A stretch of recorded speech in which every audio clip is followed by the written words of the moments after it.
बिस्मिल्लाहिर्रहमानिर्रहीम अल्हम्दुलिल्लाहि रब्बिल आलमीन वस्सलातु वस्सलामु अला सय्यिदिना व मौलाना मुहम्मद व अला आलिहि व अस्हाबिहि अजमाइन। नाज़रीन व सामईन अस्सलामु अलैकुम व रहमतुल्लाहि व बरकातुहू। माह ज़िलहज ये अय्याम बड़े ही कीमती हैं। कोई लम्हा इसमें ऐसा ना गुजरे जिसमें आप अल्लाह का जिक्र ना करें। वैसे भी ये तो बहुत ही अजर वाले दिन हैं, लेकिन अल्लाह का जिक्र तो फ़ज़्कुरूनी अज़्कुरकुम, तुम मेरा जिक्र करो मैं तुम्हारा जिक्र करूँगा, तुम मुझे याद करो मैं तुम पे अपनी रहमतें बरसा दूँगा। ला इलाहा इल्लल्लाह।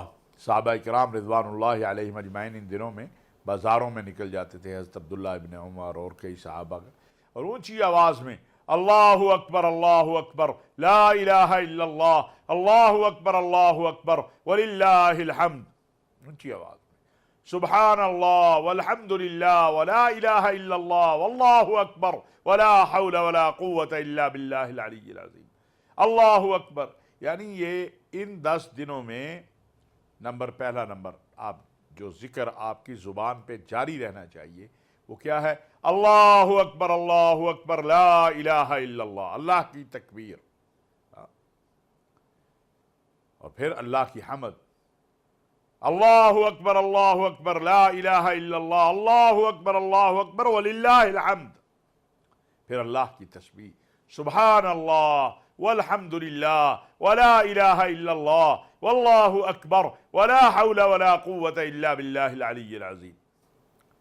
जिन्होंने कुर्बानी करनी है, जैसे मैंने पहले भी बताया, पिछले प्रोग्राम में भी कहा कि वो अब नाखून ना काटे, बाल ना काटे, अब कुर्बानी के बाद कुर्बानी का जानवर अच्छा ले, सेहतमंद ले, बीमार ना ले, हाँ, ज़ख्मी ना ले।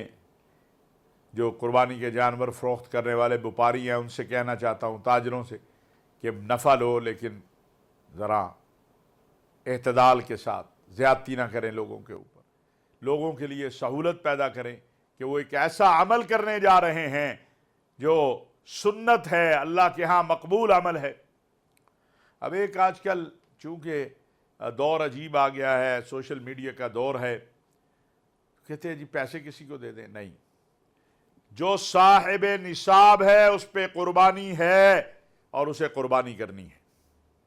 आप मुझे बताइए, एक बंदा कहता है मैं नमाज नहीं पढ़ता जी, ये 4 रकत नमाज की जगह मैं मजदूरी करके पैसे दे देता हूँ किसी गरीब आदमी को, तो नमाज हो जाएगी।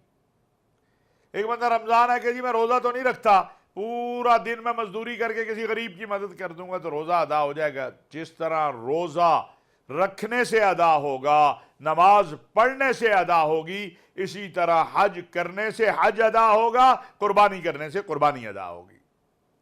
हज तो जिंदगी में एक बार फर्ज है, इंशाअल्लाह कल के प्रोग्राम में उस पर बात करूंगा। अभी सिर्फ इतनी बात कहना चाहता हूं कि साहिब इस्तिताअत पर कुर्बानी भी है, हज भी है। हज जिंदगी में कितनी बार? एक बार फर्ज है। नमाज एक दिन में 5 बार फर्ज है। ज़कात साल में 1 बार देनी है। रोज़ा साल में 1 माह रखना है। हज इतना बड़ा अमल है जिस पे अल्लाह रब्बुल इज़्ज़त ने एक बार कहा कर लो तो ऐसे ही पाक साफ हो जाओगे जैसे अभी मां के पेट से पैदा हुए। तो पहले कुर्बानी पे आते हैं। अच्छा जानवर देखें, जख्मी ना हो, सेहतमंद हो, और आपकी इस्तिताअत में भी हो। कर्ज लेके किसी से कुर्बानी नहीं करनी चाहिए, लेकिन साहिब इस्तिताअत है तो कुर्बानी तो करनी है। नमूद व नुमाइश ना हो।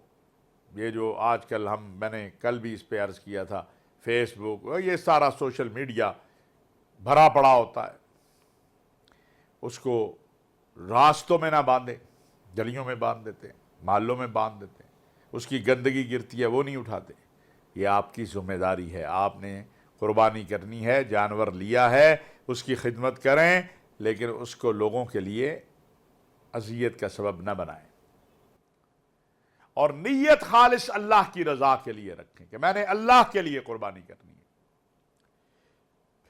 फिर एक रवाज आ गया, जब कुर्बानी की है, जो राने हैं, जो अच्छा गोश्त है یا وہ فریز کر لو، یا بڑی عجیب بات ہے، یہ غور کرنے والی بات ہے کہ امراء کو گوشت بھیج رہے ہیں. بھائی عیب نہیں ہے بھیجنا، لیکن غرباء کا بھی خیال کریں.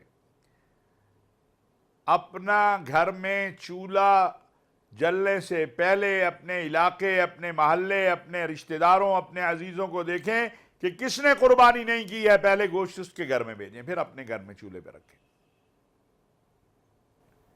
اپنے ملازمین کو دیکھیں، اپنے محلے داروں، رشتہ داروں کو دیکھیں.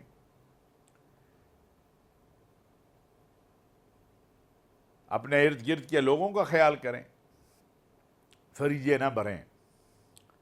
ضائع ہوئی. ویسے ہی اب ڈاکٹر کہتے ہیں جب فریز ہو جاتی ہے کوئی چیز تو وہ صحت کے لیے اچھی نہیں ہوتی.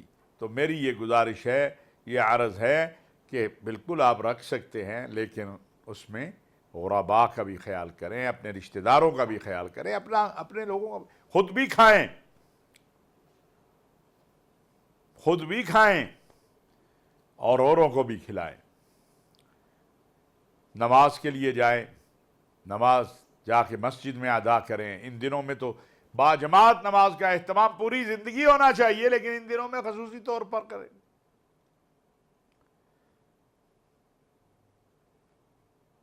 اور جا کر جاتے ہوئے بھی تکبیریں کہتے ہوئے جائیں، اللہ اکبر اللہ اکبر لا الہ الا اللہ، اللہ اکبر اللہ اکبر وللہ الحمد، آتے ہوئے بھی. اور خوب ذکر اذکار کریں، استغفار کریں. صحابہ کرام کے بارے میں آتا ہے رضوان اللہ علیہم اجمعین کہ وہ ان راتوں میں، ان 10 راتوں میں اپنی چراغ کو بجھنے نہیں دیتے تھے. یعنی پوری رات جاگتے تھے، اللہ کا ذکر کرتے تھے، تلاوت قرآن کریم کرتے تھے. اگر ہم ترتیب بنا لیں روزانہ 3 پارے پڑھنے کی تو ایک قرآن کریم مکمل ہو جائے گا ان 10 دنوں میں. اور اسی طرح حسب استطاعت صدقہ کریں. جتنی استطاعت ہے، جتنی طاقت ہے، اس کے مطابق صدقہ کریں. حسب استطاعت. اپنے گھر والوں کا خیال کریں، اپنے پڑوسیوں کا خیال کریں، اپنے ملازمین کا خیال کریں، اپنے رشتہ داروں کا. وآتِ ذی القربیٰ حقہ، سب سے پہلے رشتہ داروں کا حق ہے، ان کا خیال کیجئے، ان کو لاوارث مت چھوڑیے. والدین کا خیال کریں، اپنے بھائیوں کا خیال کریں، بہنوں کا خیال کریں. اور دعا بھی کریں خوب، اپنے لیے، اپنے خاندان کے لیے، اپنے وطن کے لیے، مسلمانوں کے لیے، مظلوم انسانیت کے لیے، اہل فلسطین کے لیے، کشمیر کے لیے خوب دعائیں مانگیں. اپنے وطن کے احوال کی اصلاح کے لیے دعا مانگیں. ہم جس یہ دہشت گردی کی جو جنگ ہمارے اوپر مسلط ہے، اس سے نجات کی دعا. اللہ سے تو مانگنا ہی مانگنا ہے. لیس للانسان، ہم صرف محنت کر سکتے ہیں، نتیجہ اللہ کے ہاتھ میں ہے. وَمَن يَتَوَكَّلْ عَلَى اللَّهِ فَهُوَ حَسْبُهُ، جو اللہ پر توکل کرتا ہے اللہ اس کے لیے کافی ہو جاتا ہے. اللہ پر توکل کریں. اور رشوت کے اندر اللہ معاف کرے، اب یہ بھی ماحول تھوڑا بن گیا.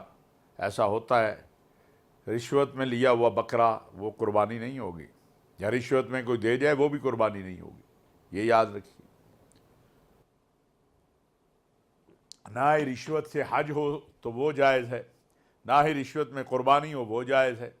اللہ پاک ہے، پاک چیزوں کو پسند کرتا ہے نا. دودھ پاک ہے، 1 من دودھ میں 1 قطرہ پیشاب ڈال دیں تو پاک رہے گا، کوئی پیے گا اسے. آپ کہیں گے پاگل ہو یار، مجھے کہہ رہے ہو کہ 1 من تھا اس میں 1 قطرہ پیشاب کا. تو قربانی بھی حلال پیسے سے کریں، حج بھی حلال سے کریں. یہ بات ذہن میں رکھیے. خوب دعائیں کا اہتمام کریں اپنے وطن کے لیے، اپنے لوگوں کے لیے، اہل فلسطین کے لیے جو حج پر ہیں. ان سے بھی انشاءاللہ گزارش کرتے ہیں کہ وہ بھی دعاؤں کا اہتمام کریں. پاکستان کو اللہ تعالیٰ نے ایک بہت بڑا اس وقت کردار دیا ہوا ہے، جو امن کے قیام کے لیے پاکستان لگا ہے. اس کے لیے دعا کریں کہ اللہ کرے یہ امن قائم ہو جائے، دنیا جنگ سے بچ جائے، دنیا اقتصادی معاشی جو مصائب آ رہے ہیں ان سے بچ جائے. تو یہ میری گزارش ہے، یہ میری عرض ہے. اللہ رب العزت ہم سب پہ اپنا رحم و کرم اور فضل فرمائے، اور اس ماہ مبارک کی اور اس عشرہ کی جتنی رحمتیں رفعتیں ہیں وہ ساری ہمارا مقدر و نصیب کر دے۔ وما علینا الا البلاغ المبین۔